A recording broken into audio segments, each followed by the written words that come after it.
welcome everybody to the Gaming, Entertainment, and Media room. You guys have been here all day, and I think Alex Goldberg has been up here doing a great job as track chair host.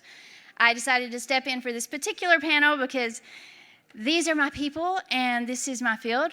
I love these guys and wanted to just come in here, give them a good welcome, tell you guys we're so glad you're here, and hope you enjoy the talk. So basically, we have in VR esports, obviously that's still a new area in the industry. And one of the important things in esports is to have community. One of the ways you build community is to have people like this who work really hard to nurture those communities. And so they're going to chat with you guys today about, how they've done that, the various leagues they have. They're going to each introduce themselves, but I just wanted to hop up here and say we're so glad you're here or watching this online after. We know some people will be watching it after the fact. And so I'm going to turn it over to them, and thank you guys for joining us. Thank you. Good afternoon, everybody. I am Amy Stormant, and I got into gaming recently because of my kids. So I wanted a way to, I have a 22-year-old and a 15-year-old. They're both boys, and they are heavily involved in all things gaming, VR, etc., PC, you name it, they do it. And one of them said, hey, you want to try on our headset? And I said, sure. And this was a year ago. And I put on this Quest headset, and I fell in love with it. And I discovered that that was something that we could do together that they thought was pretty cool, that, they didn't mind playing with mom, which was amazing to me as their mother. And the more I got into it, the more I realized the community was what I really loved about it. I loved meeting the people and developing those relationships and getting to play. So that is how I came into this. My gamer tag is Athena Storm. So I play primarily Echo, and that's how I met the majority of these incredible folks. So I'm going to let them go ahead and introduce themselves, and then we will get started on the rest of the panel. Hi, my name is Tabby Gibbs. My gamer tag, since we're doing that, is chaotic. So, I've been a lifelong gamer. I got started very young, console, then PC, and then only recently, like Athena, got into VR gaming. I didn't get into VR until the Quest 2 launch, and that's incredible to say it out loud because of how far and how involved I am with these communities now, and I wouldn't change that for the world. I got started with really competitive gaming in VR with Echo Arena. I then got involved with VR Master League, where I became a moderator and governor over there. And now I have the privilege of working for Virtual Athletics League, which is working to expand the VR esports world with various games and tournaments. And then as a side project, side hobbies, I also work with various smaller communities that are looking to start their own leagues of their own. One of my favorites being the VR Girls League. So just, I have a passion for esports as a whole, but then also fostering and developing communities within the VR sports world to bring it into the spotlight. Hi, my name is Ace, although most people in the VR world know me as Theta. I'm a retired esports competitor, coach, and caster. I'm also an author, and I run a channel on YouTube called Theta VR. But I'm here because I'm on the board of the International VR League. And although we're only about a year old, we're about to throw the largest VR esports event ever, at least so far. And despite my monotone voice, I'm actually quite excited to be here. Yeah, my name is Chris. I'm with the Virtual Reality Esports League. One of the things that kind of inspired myself to get involved with this and help build a team around accomplishing a mission of setting a new standard of conduct for virtual reality. As with this new medium, it seems to blur the line between esports and traditional sports. My name is Dewey Blankenship. My in-game name is Dewey Blank. I am the creator of Virtual Reality Party League. We're a community of all ages, all skill levels. I started gaming back in the day, PS2, Game Boy era. Started with Tony Hawk Underground, played World of Warcraft, stuff like that. Virtual reality was not something I ever imagined I would ever be able to interact with and or grow with. There's so many outlets between the educational side, business side, and then the gaming and athletic side. I'm very excited to be here, and I hope you guys enjoy it. All right, so we are going to get started first with our very first question, which is, there are a lot of leagues and a lot of communities out there in gaming. How do you build one that is a positive community for the players? Anyone? I'll take We're it. going to go. All right, cool. Just go down the road. You know, it starts with the community, right? And I say that like that's, you know, oh, that's the secret, but like it really is, because it's easy as you trying to set up a league. You're like, okay, this is how I would want it, and this is how I'm going to set the rules, and how it's going to run, and this is going to be this way. But unless you're getting community feedback at all stages of planning and implementation as you get this set up, you're not going to be able to go very far, right? Because you want to be able to attract those players, retain those players, grow your league, and you can't do that without the feedback of the community to make that a positive experience for them. And it also, you know, conduct is a huge deal in the gaming world as well. And in order for it to be a positive experience for those players, it has to, you know, there has to be positive conduct from the players. I mean, if any of you guys have picked up a video game, you go into those public lobbies, you start interacting with people online. It's not always the most positive experience. So if you want to create a positive experience for these players in these leagues, it starts with conduct and the needs and wants of the community from their feedback. I would say that there are two key pieces. Number one, you need to set a standard early and make sure everybody understands that, both the staff and the players. And then on top of that, there needs to be consistency. There has been, in certain cases, situations where maybe top players are having problems, they're creating problems, and the message needs to be clear, like no matter how good you are at the game, no matter how popular you are, and that goes for both sides of the equation, you know, there is a certain standard that's going to be maintained. Yeah, so as far as creating a positive community, one of the things we're trying to enforce equally is our code of conduct, as well as this code of conduct not just applying within league matches or within the league environment, but also trying to get these players that are in our league to be role models throughout just the general public of whatever game it is they're playing. And being able to enforce those standards seems to really help with that. One of the approaches we take is not just strict punishment, like we offer a correction to them. We explain like what they did was wrong, why it was wrong, and try to get them to see like from the other side of it, like you are interacting with other people. These aren't just names on a screen. These aren't just avatars or NPCs within the game itself. These are other people and players. Very good. Dewey, before you go, I want to ask you a little bit of a different question. Now, you run one of the most wholesome communities out there as far as Echo goes, and expanding that into some other games as well. What drew you into building that community like you did? Well, touching on my statement earlier of myself, I never experienced virtual reality till 2 years ago. I have 3 kids, 2 of them being 6 and 8. I want to build a community that they can grow into, that they can step into the next 5 to 10 years, and I don't have to worry about some of the things that we do experience now.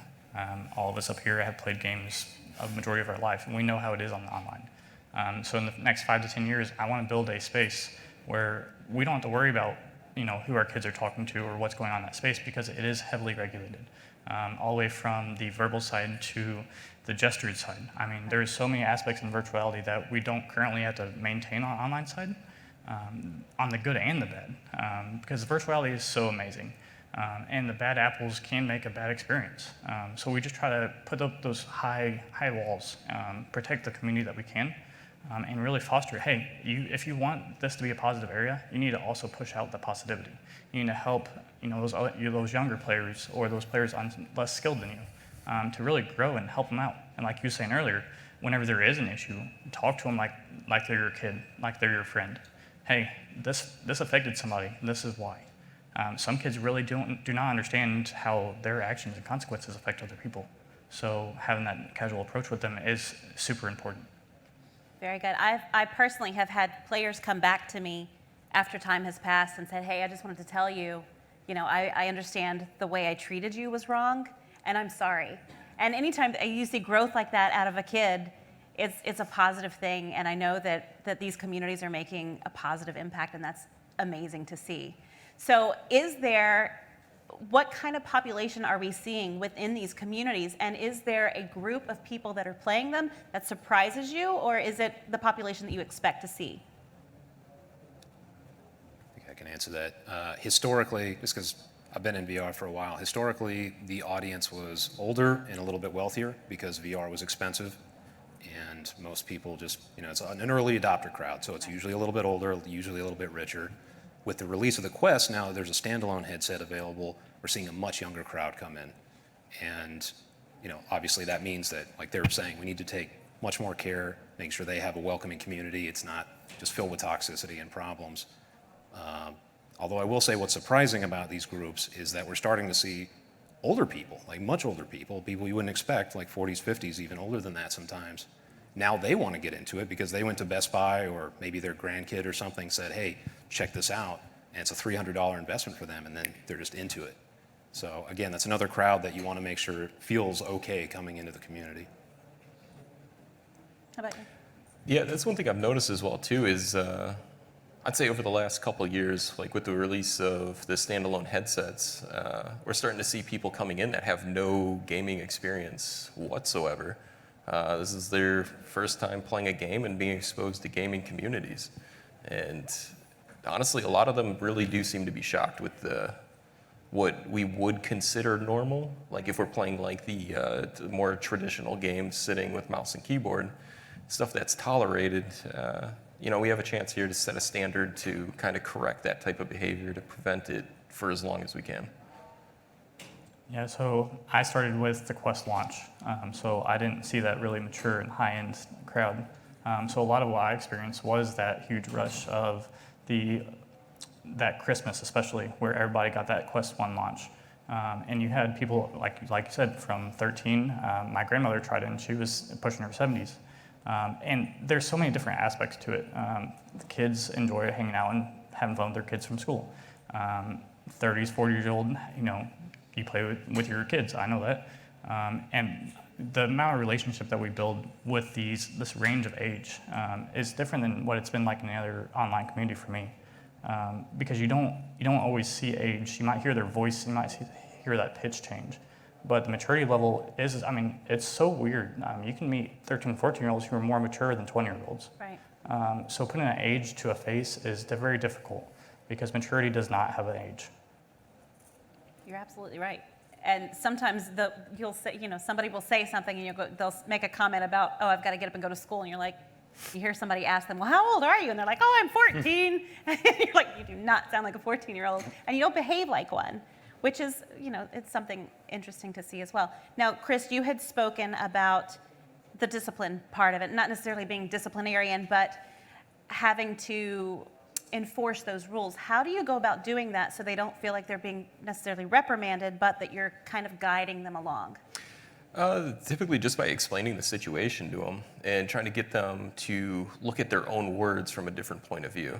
If it is a word or that like you mentioned with the gestures, like that's something unique to VR as well.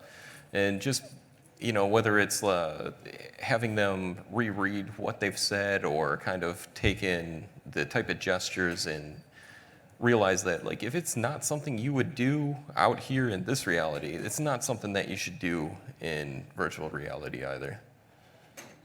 Have you seen something that tips the scales on them realizing that it's not just, a game character, that it is indeed a real person sitting there playing this game? Yeah, absolutely. Emphasizing the humanity of the other players does seem to have a big impact because a lot of times, like, it is just another in-game character. People forget, like, that's not just, a player model. That's actually attached to somebody. That is tracking their hands. That is tracking their head. So if you get in someone's face, you are in their face. Very true. Just reframing it. Yeah, and it can be a positive experience too. I see players all the time go, oh my gosh, it's been so good to see you, and they'll run over, run across the arena and give each other a hug. Yeah. And sometimes they fly through each other, which is entertaining, but Yeah, for the it's most not all part, bad. it's a friendly exchange for the good part. Now, we all know that content creation is a huge thing across not only communities but games, and various activities that we're doing, we're putting them everywhere, right? We're putting them out on TikTok, we're putting them on Snapchat, we're putting them on Instagram. You name it, we are pushing content via Twitch or YouTube. Is that important to esports leagues? And if so, how do you go about managing it from an esports league perspective? Content creation is one of the most important tools for growth of these leagues, for growth of gaming in general. I mean, you go to YouTube, you go to Twitch. What do you usually see on the front page? Like a lot of Let's Plays, a lot of gameplay tutorials, things like that. So, exposing new audiences to these games, to these leagues, to this entire platform is a huge part of growth because, all of us have run leagues. We all have got our own social media teams. We're all over these different forms of social media. But the fact is, it's a lot easier to grow your audience when you're reaching new audiences. And the way you do that is going through influencers and content creators on newer platforms, going through the YouTube and the TikTok personalities who are going to put out these, hey, I played this game, or hey, I played a match in this league. Like, look at what I did. And then suddenly, fans of those creators are looking at this and they're seeing it for the first time. And it's going to grow not only just the player base of the game, but also the league once they get into the game and realize there's a competitive aspect of it, and they can continue forward with it without having to deal with the public matches. I'm a little biased because I have a YouTube channel, so naturally I'm going to think it's important. But I think it is critical, as anybody that's involved with the VR Esports League or any esports league really, to remember is that even though there are people like me, and I'm sure some of you in the audience too, who do this because it's fun to compete, it is first and foremost entertainment. And that means you need to create basically a funnel of getting people in that entertains them. Sometimes the game itself just isn't enough, and you have to get interest, and you've got to create stories around those events. And you can't really do that with just the game. That's just a fact. So content creation is quite important. Yeah, I absolutely agree with that. One thing I really like seeing too, and one thing we're trying to build on as well too, is incorporating the type of expressions that our content has. Like when we're involving the community in the different ways that we see our community express itself, and being able to try to tap into that and show like to potential new members or viewers and everything, like the more positive side of things, like whether it's a clip submitted from a cast. We have a content creation team, which is absolutely phenomenal. They've been doing a fantastic job with all of our media. And just some of the reactions I've gotten personally messaged to me from people regarding like the casts and stuff, like they're telling me that their parents have been watching on TV or their kids have been watching, and they just really enjoy seeing that type of performance. Now, do you find that your content creation team gets a more positive response than, say, players in your league who might tag you in content creation?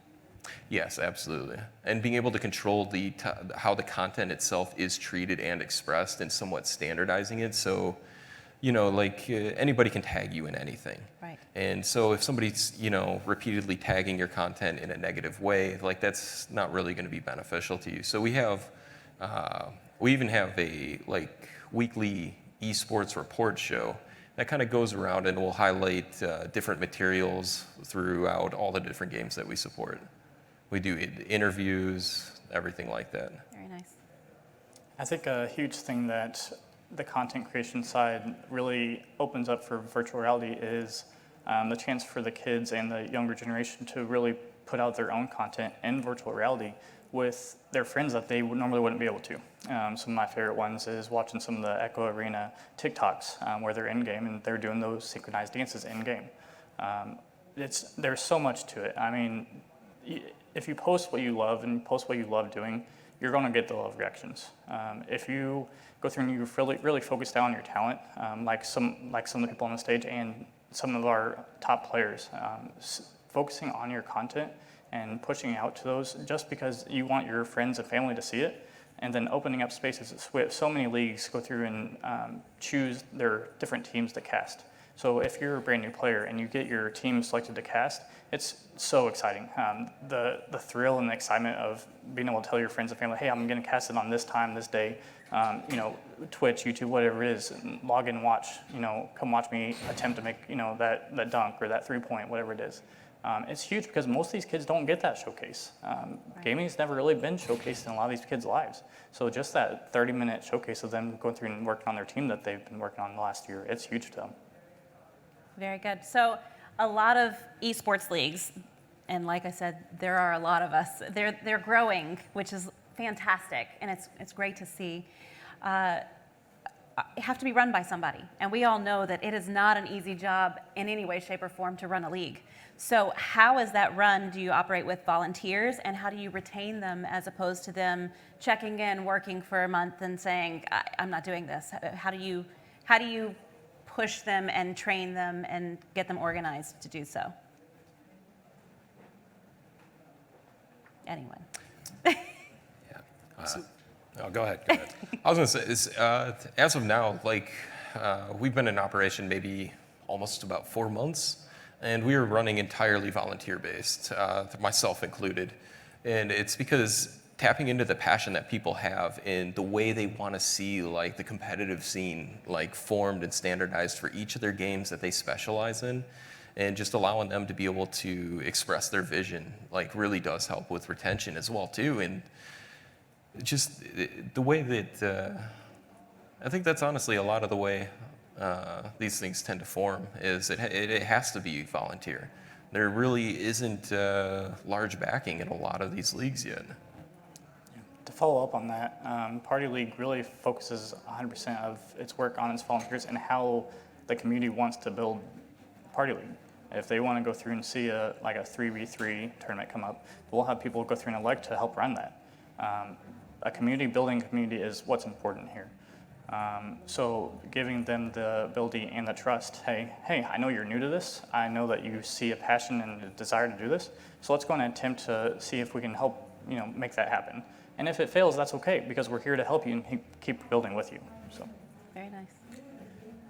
I mean, both of those want to echo, pun intended, but echo a lot. But even if we get to the point where we've got professional leagues set up, right, and when we're able to have that higher leadership that isn't necessarily volunteers. Volunteers in some capacity are always going to be necessary because you need subject matter experts for the game, right? So you've got people that have backgrounds in running this stuff, but you're going to want the volunteers that know their game well to help give input on rules and how they want things structured.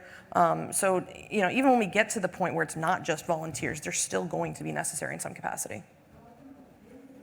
Yeah, and I'll just add, everybody's given great answers so far. I'll just add that hopefully we're getting to a point where we can start professionalizing these staffs. Yes. But in the meantime, this is primarily a crowd of early adopters, and the benefit to them is that they can kind of shape this in their own image. I mean, our attitude about it, I'm sure you guys can vouch for this, is obviously you screen these people ahead of time, make sure that they're good people, make sure they have good reputations, make sure they don't have bad behavior patterns. And then after that, you say, okay, you're through the filter, we trust you, go do your job. We're not going to try to lord over you. Just like Chris was talking about with players, you talk to them like they're people and let them do their jobs. And it's amazing what you can accomplish, even if people aren't getting paid, if you just have that dynamic set up ahead of time.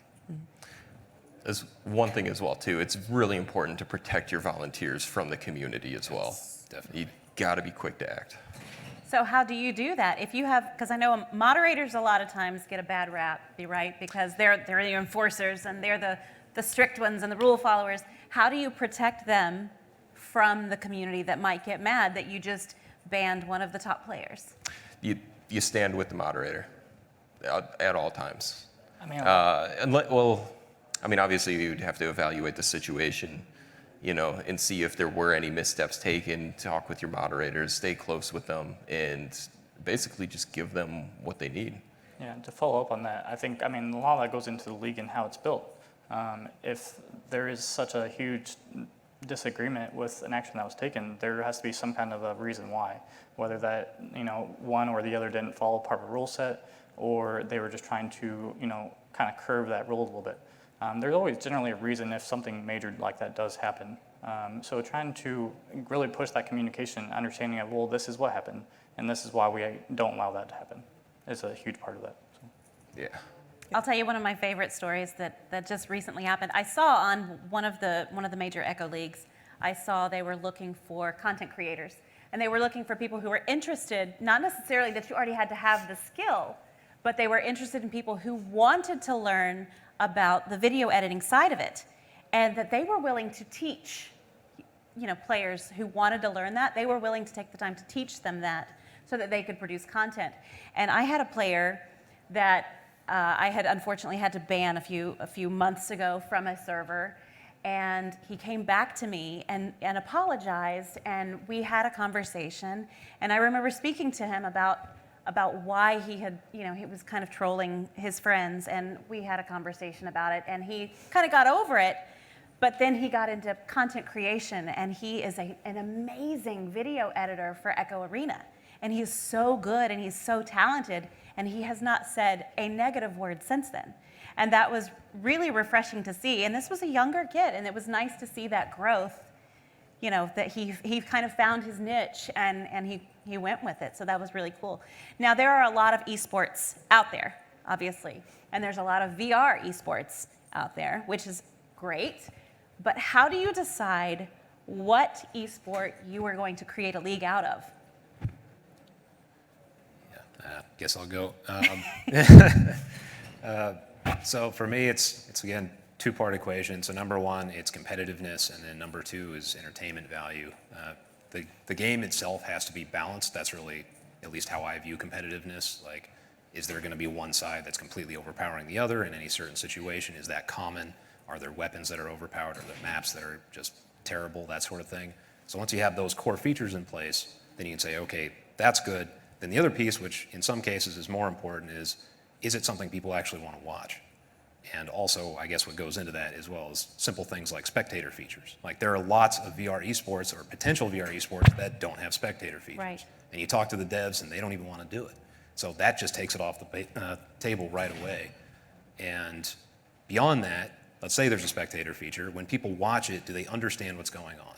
And that's an issue that's been pretty much across the board in esports, not just VR esports. Like, if you're not into League of Legends, good luck understanding what's going on. Right. It's just chaos to the average person. So you need to make sure that you have something that approximates an easy to understand game in order for people to watch it.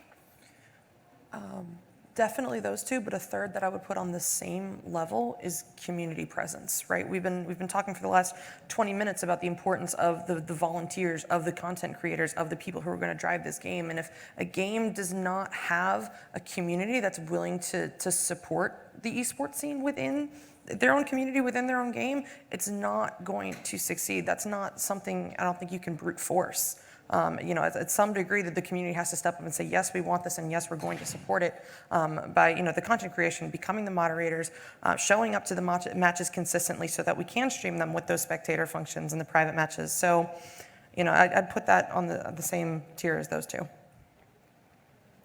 Yeah, I would say one of the things fun, basically. Is the game fun? Do people enjoy playing it? Do they enjoy interacting with each other in that game in that way? It doesn't necessarily need to always be the most competitive, but if it has a good viewing experience, if people just really enjoy playing it, then we can find workarounds and a way to support that game for that type of community, as well as scoring. We don't necessarily, players have to manually enter their scores. They have to, manually kind of track their stats and everything like that. So having a good partnership and relationship with developers of these games as well, too, to be able to try to automate that type of system, that's very big as far as choosing what type of games to be able to support. And I agree with all that, making sure the game is able to be casted, that the community around it does want it to grow.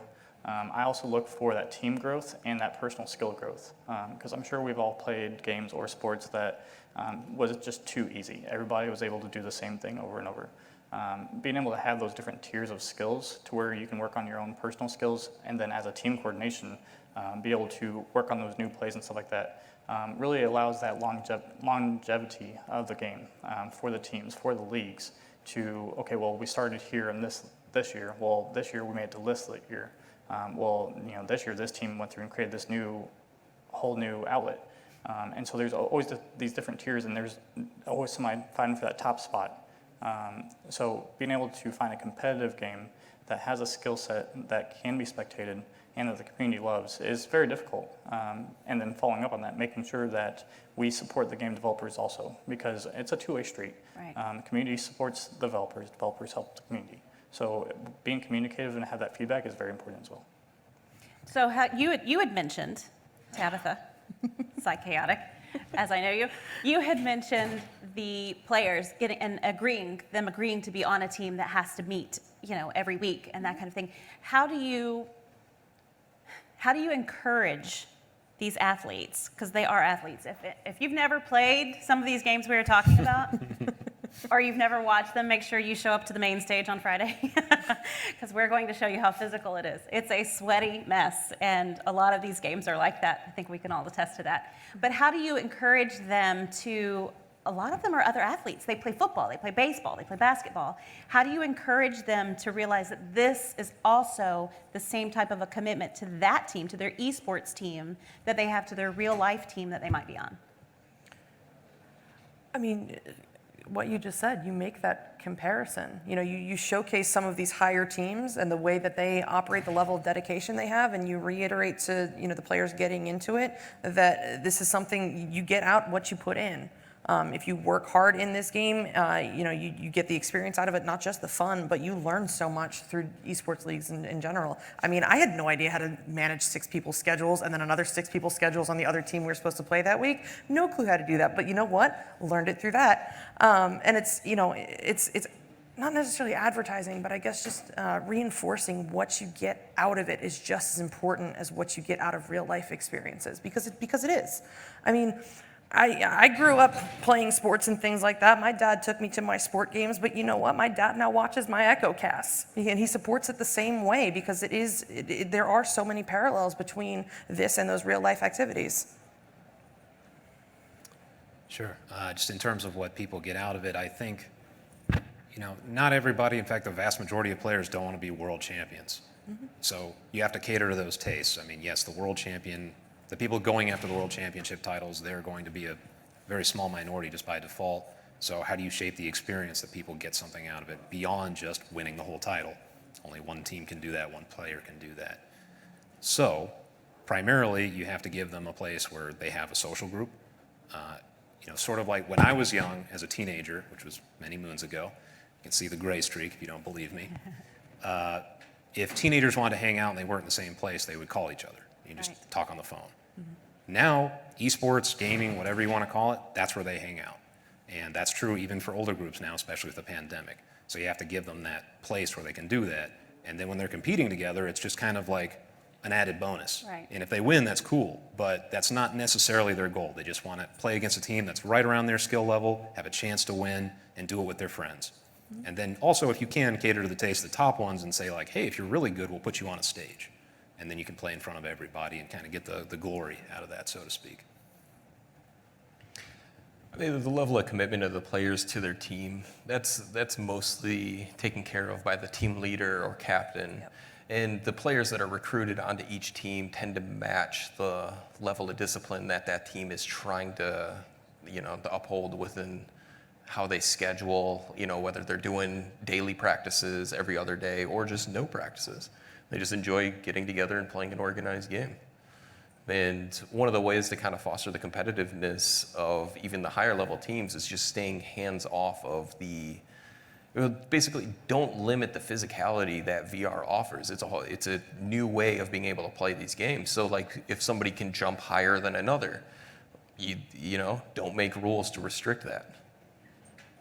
Yeah, I think a lot of this, not to re-echo all your guys' points, a lot of it comes down to the player. Whenever you step into a scene, you kind of know what you're stepping into, especially in each of these leagues, because each league is ran a little bit different. Some of them are more casual, some of them are more competitive. So finding the league that you're wanting or hearing about different leagues, you might only be able to play 1 game a week. You might want to push 4 games a week. And then you have practices to match that. If you only have 1 game a week, you really don't have to practice that much. But if you're pushing 4 games a week and you're really pushing for that top tier spot, you really have to spend those 6-8 hours a day really pushing for it. And that's true dedication. That reflects on any sport, whether it's basketball, Echo, knock, so onward, so many different options. Because before gaming, your in real life movements didn't adjust, your gaming. It was finger twitches or your thumbs.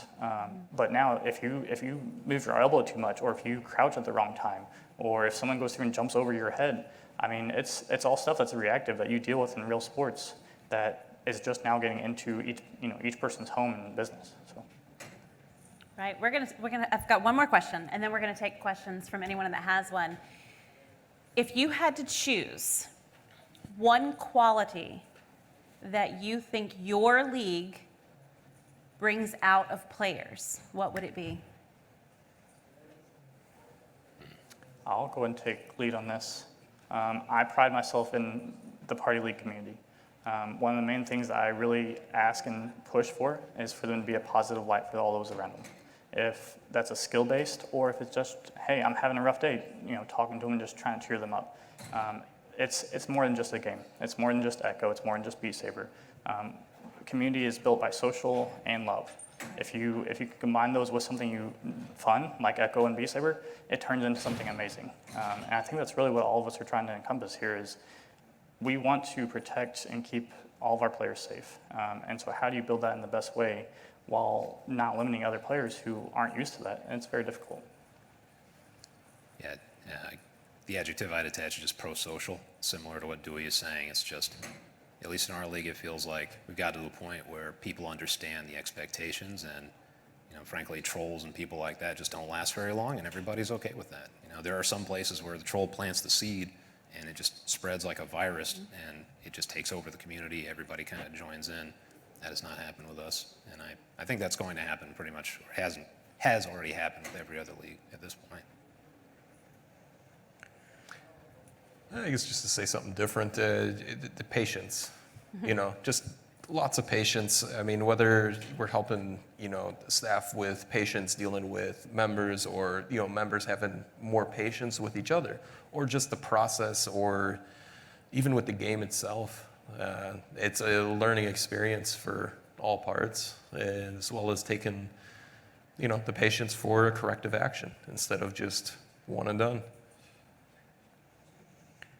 In one word, I'd say passion, and that, encompasses a lot. Passion for the game, passion to want to see the competitive side grow, because Virtual Athletics League has been working a lot with, games and leagues that have not, games that have not had leagues with enough structure for what the community is desiring, and so we're noticing that these players are hungry. They want more. They want to build it. They want to make it the next greatest thing on the platform. And so seeing that passion in the players, in the communities, has been one of the most rewarding parts of working with them. I'm going to give you my personal input also, because what I have seen has been teamwork.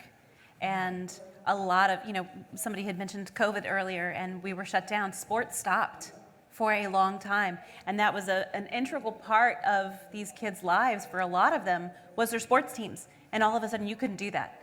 So when you develop that league, and it gives them that opportunity to not only be a player as a part of a team, and hey, we've got to work together, but some of them stepped up as leaders who might not have had the opportunity to be in a leadership position before, which is really nice to see, and to watch those kids develop that skill is incredible to me personally. So we're gonna take a few minutes here to take a couple of questions if anybody has any. Yes, anybody? So I was just wondering, given the fact that there's so many VR games out there, and that you guys worked with a lot of studios and all that, what are the things you've seen that everyone's doing but you've noticed actually doesn't help in driving growth in your particular title, whatever, and what's something that you found that it actually does really push your game out there? Like, I'm just trying to make sense of how games like Gorilla Tag is able to outcompete something that's more expansive like Population 1 or these other big titles out there. So. Anybody want to take the lead on that? I'll want to take the lead on that. So Party League actually ran Gorilla Tag event for a little bit. And a lot of that goes down to the community that you're involved with. Because not all games will have the same level of commitment and community that some of the games do have. Onward has a huge following. Beat Saber even more. But Gorilla Tag, most people don't even know who Gorilla Tag was. I wasn't expecting that to come up because Gorilla Tag is such a small game. So a lot of that comes down to just really focusing on that game and the community itself, because you can find a huge amount of growth from 50 to 100 people who are really passionate about something compared to a game that has 10,000 people who just casually play. So a lot of that comes back down to the community and the player itself on how they really want that community to grow. Yeah, I'll just add too, this is a space that's dominated by indie studios, and they frankly don't know what they're doing when it comes to marketing and games. Like, as soon as they can find a way to make a living off of it, they just maximize on that, and it may hurt the esports scene, or it may just completely ignore it. They may not even be aware of it. Just one example is like Onward, the game that I came from. It was created by one person. Wow. And it was one person for a while, and then now it's a studio that was bought out by Facebook and all this other stuff. But like, that's a story with most of these development studios. It's one, maybe 2 to 3 people, and then they just say, oh my God, we're making some money off this, what do we do? As opposed to like a AAA studio that makes a Call of Duty or something. I mean, it's a $250 million budget for the game, and then they're like throwing $100 million at marketing. Like, they're really doing their research. So it's still a little bit of the Wild West in VR. Anyone else? Yes.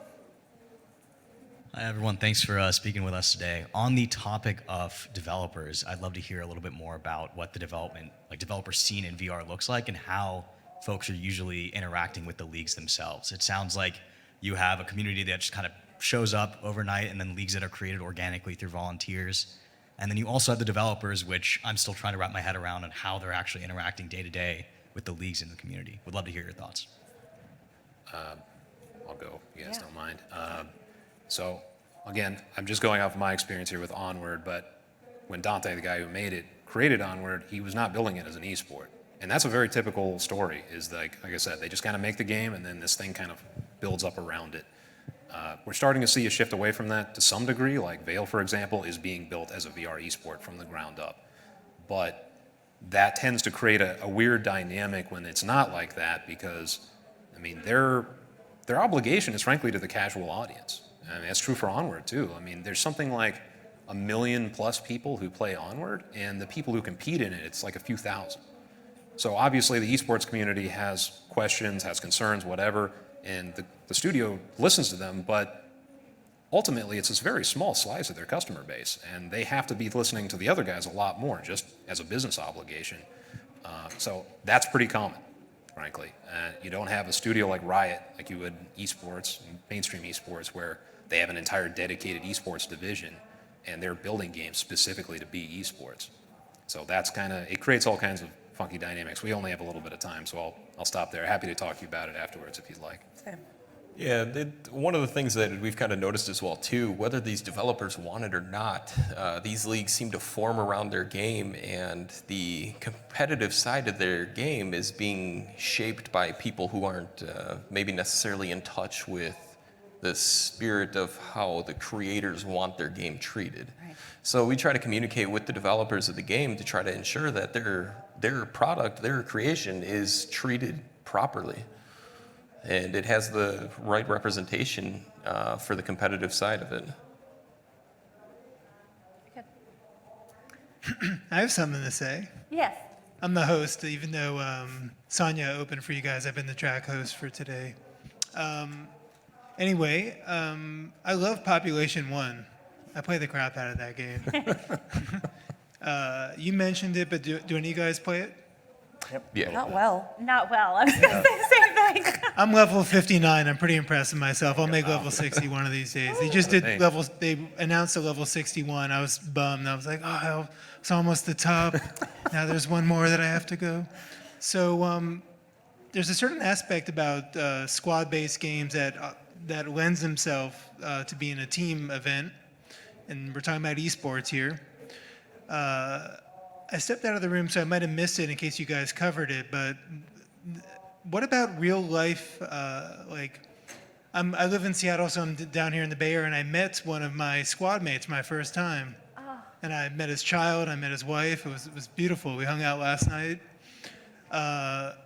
What about that element of meeting people in real life that you meet through these team-based events and working together as a team, build something special, then taking it to real life, as well as get-togethers where you have a convention or something where everybody shows up in real life at some kind of planned event. So maybe you guys could speak to that real quick. Yeah, I'll take first on that because this is one of my favorite things in the whole wide world. We have LAN events, which are local area network events, obviously. And for Echo Arena, for example, we've had over the past year 5 of them in the United States. Is that right? I believe so. Something like that? I think it's 4. It doesn't matter, a lot. It's a More lot. this year than the It's a entire lot. history of the game combined prior to this year. And Dewey is where I met Dewey live in person last year at one of those. And it was like we already knew each other. Right, We'd because we already had played. built this friendship in game, and then we met each other. It was like, oh my God, how are you? You know, and you give each other hugs like you've known each other forever. And the same thing occurred with Psychaotic. And when we first met, we hadn't met in person, and then we were like, ran across the hall to each other to give each other hugs. Were you nervous before, like, is it gonna ruin our in-game relationship if we don't get along in real life? Like, is it, I was a little nervous to meet my friend last serial night. killer. Who Because knows? you're like, Yeah, I considered that. Are we gonna like each other? Are we gonna Right. click in real life? Right. Has this person been faking it the whole time? You don't Totally. know. Well, that's one thing that's nice with the virtual reality as well too. Like you're already somewhat used to their, body movements, body language, and stuff like that. So you already have that natural familiarity with them when you finally do meet. I'm actually having that experience this week as well. Yeah, absolutely. So yeah, and it does cross over because then we find each other. We when you need something, you've got a friend in the community that's doing the same thing, that's passionate about it, is equally as passionate as you are, and you could reach out and go, hey, I need, what do you think about this? And you bounce ideas off each other. You're Even a though real friend. You're real. Yeah, it's a real I love friend, that. a real coworker, Yes. a real person. So Yep. that's, I think, in my opinion, something that's really cool about it is we do get to build those relationships. Yeah, I and think those that's really friendships. special. Yeah. It is. Yeah. Agree. Any other questions, people? This gentleman? Okay. Hey, guys. Since moving from Pancake Games and esports into the new VR esports leagues creations, what do you think is the biggest challenge, the biggest pain to really growing this community into something that is as massive as the normal esports Pancake Games? Like, what do you think is the biggest hurdle to overcome? That's a great question, first of all. Basically not allowing your organization to be run by the vocal minority of players. That's the biggest challenge because they hold that like public opinion in a way to where they can kind of manipulate certain situations to work them against you and try to manipulate and influence whether it's a certain rules or something regarding conduct. That is absolutely one of the challenges. I'd say just getting people involved is also a problem because there's no marketing. Like I was saying with these other AAA titles, they have all kinds of outreach campaigns going on social media, in real life, regular sporting events, like whatever. You can see their games being advertised. Like I said, I've been in Onward, and I would still go into lobbies, and people don't know what it's about. Like they don't know there's an esports scene built around this, and it's been around since 2017.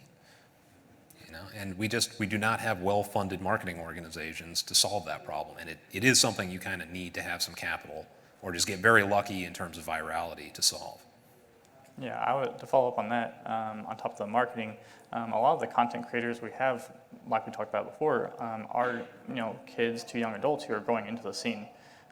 So really just getting a good handle on content creation across the board for virtual reality from these high-end huge names that can really push that content out to get the knowledge and the interaction there is huge. I think it's a huge part that we're missing. A lot of stuff that happens outside of game has been touched, so I just want to, one small thing. Sometimes it becomes a struggle to govern some of the things that happen strictly because it's VR and it's not pancakes. So, I'm going to say play space abuse, and we're all going to groan up here. but it is an issue, and it is something unique to VR. It's not something that I think the esport world has had to deal with before. So finding solutions to the unique problems that VR has created has been a struggle in some form or another for I think everybody up here.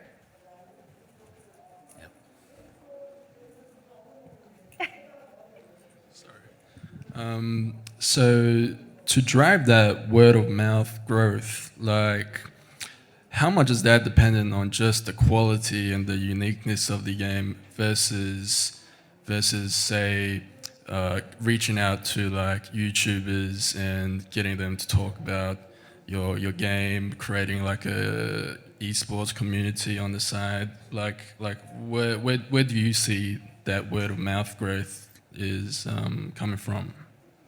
I think that anytime you have organic growth is better than just reaching out to a YouTuber and saying, hey, check this game out, will you help me out? Anytime that you have a group of people who are passionate about that game, they're going to produce the best content for you. And they're going to spread that word of mouth. They're going to, in fact, just recently, one of my sons has convinced one of his friends, hey, you got to get a headset so you can play this game with me. And this guy has never been a huge gamer, and he's saving up his money to go buy a headset because he wants to play this game.